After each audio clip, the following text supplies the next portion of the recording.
மாப்ள நல்ல கல்ல எடுத்துறோம். வேணாண்டா. பயந்தா புலி. யோரா. அந்த ஆளு இலைய பிரிச்சாலே அந்த அடி அடிப்பான்டா. புளியாங்கலாம் பிரிச்சா புதைச்சிருவான்டா. நீ பயப்படுறது எல்லாமே எங்களையும் பயப்படுத்திட்டு இருக்கியா? ஒழுங்கா ஓடிட்டு சொல்லிட்டேன். ஆட்டம் கோப்பன போட்டு கும்பல அடிக்கா. யோவாடி. மாப்ள பொறுக்கு. மாப்ள என்ன மொரட்டுக்கெல்லாம் கொடு. இவ்வளவு மாட்டே போதும் மாப்ள. நல்ல மொரட்டுக்கெல்லாம் இருக்கு. எங்க இருந்து மாப்ள எடுத்த?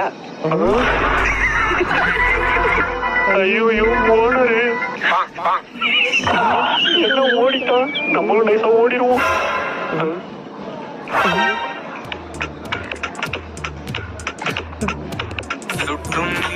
ஐயோ ஓடிடா ராஜகுமார். என்னதான் நான் அடிச்சாலும் புளியாக எடுத்து போக சொல்லிட்டாரா? நல்ல மனுஷனா இருக்காரு. வேணுமா